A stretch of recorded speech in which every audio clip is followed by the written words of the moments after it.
Hello and welcome to Barnstable Today. This week there is the Barnstable Town Council meeting, and we have some interesting news coming up for you. And the first piece of interesting news is that the Barnstable Town Council meeting this week in the month of July will be held at the Knight Auditorium. We're joined by Assistant Town Manager Tom Lynch. And Tom, let's start with the process first. Why is the Town Council meeting in July being held over at the Barnstable High School Knight Auditorium?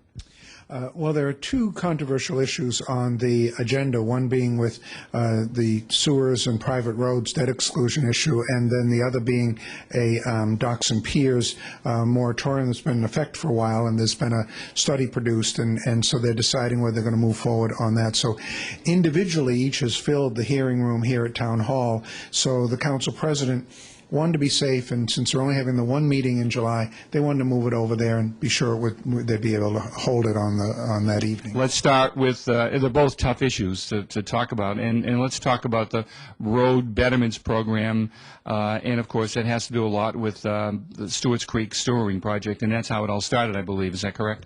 Well, the town has been working for a long time on a comprehensive wastewater management plan and trying to put together a plan to expand sewering to get the nitrogen out of our bays and out of our water supply, and to take care of those Title V systems that have been failing. So Stewart's Creek was the first one online, but there's also plans for Long Beach and some of the Craigville beach area that are out there, and Waquacat Lake came up, and there was a vote on that to kind of stop that project for a while. But the key was that the council president asked for a subcommittee to look at this, because they have to determine what the funding mechanism is going to be, whether there's going to be a betterment, how we are going to fund long-range sewers, and what's the best mechanism to do that. So the subcommittee, headed by Councilor Rugo, did advance a proposal, and that I believe the council is going to try to discuss as a council a whole, because it's been put into one ordinance, and there are going to be different sections as they move through. So it would be our hope that the councilors could first have debate and discussion on whether or not there'll be a 50% betterment paid for by the individual getting the service, and 50% by the town, or some mixture of that. So I think that Mark Milne, who's the finance director, will be prepared if councils want to debate that and say, well, gee, I think it should be 60-40 or some other amount, plug that in and say, well, here's how that would affect the formula and what families would have to pay in that area. The second issue that you would then move to, some of the funding mechanisms. It's been proposed that there'd be an increase in the hotel-motel tax and an increase in the meals tax, both of which are local option measures that towns can adopt, and many cities and towns throughout the Commonwealth, since given that power last year by the legislature, have adopted them. Yarmouth and Provincetown and Chatham, a lot of towns have already done that, and so we'll be looking at that issue. But what we'd like to do, if the councils decide that that passes, to dedicate that through council vote to bettering doing the sewers.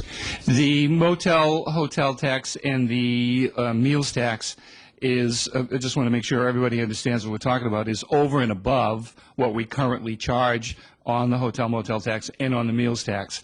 What percentage of that might it be? It's a 0.75% increase on the meals tax and a 2% on the rooms. And it's possible through the Commonwealth of Massachusetts that could be dedicated to a specific purpose.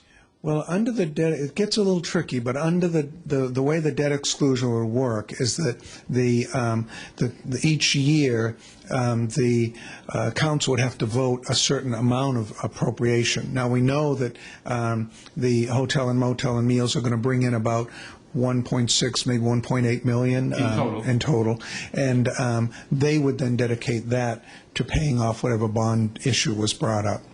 The second issue that's combined with within this single ordinance is the whole issue of private roads.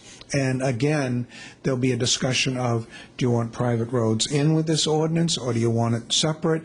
Should there be a betterment attached to private roads, so that right now, legally, the town can't fix private roads. It's owned separate. We don't own it. We can go in and do emergency repairs, particularly if you can't get a fire truck or emergency response vehicle down there.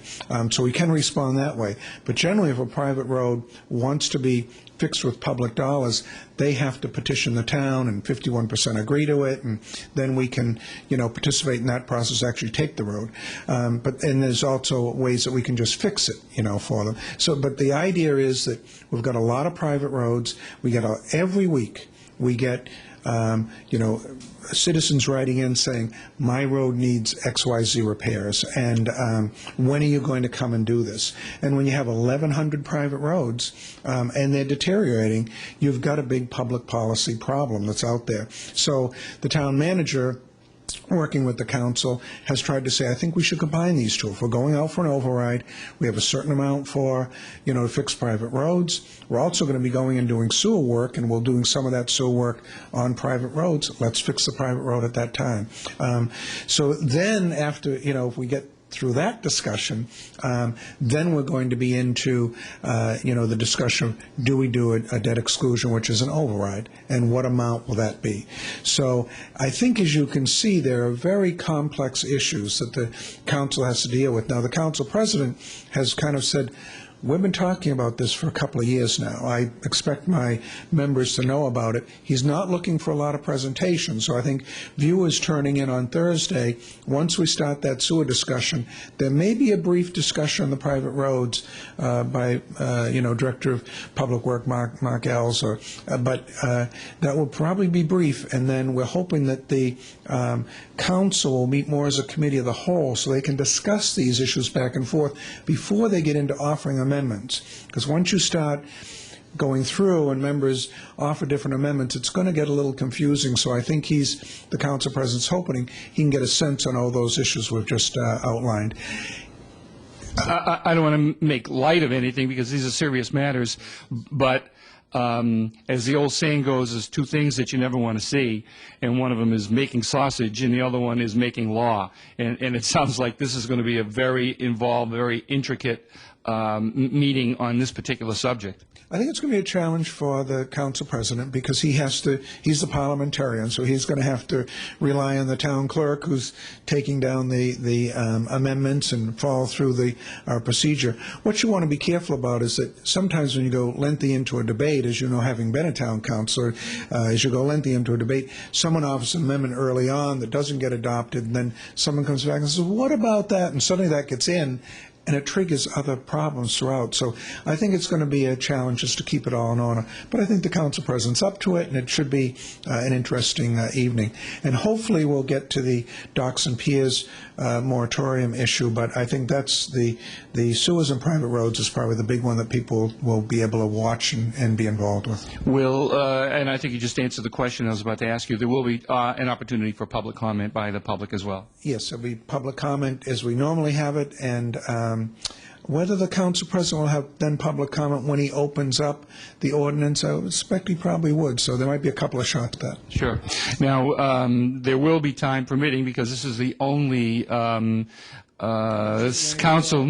This is the only council meeting that we have in the summertime. But the other issue, of course, is the issue of moratoriums on docks and piers. Yeah, and I think that, that there's been a presentation before the council on that. We're coming up to the deadline on that, in I believe in August. So we wanted to see whether they're going to extend it or whether they're going to adopt the zoning recommendation that was brought forth by that long-term commission that worked on that. Sounds like the council has a lot of work ahead of them this Thursday night. I think it's going to be a busy night. It will. Tom Lynch, the Assistant Town Manager, thank you so much for joining us in Barnstable today.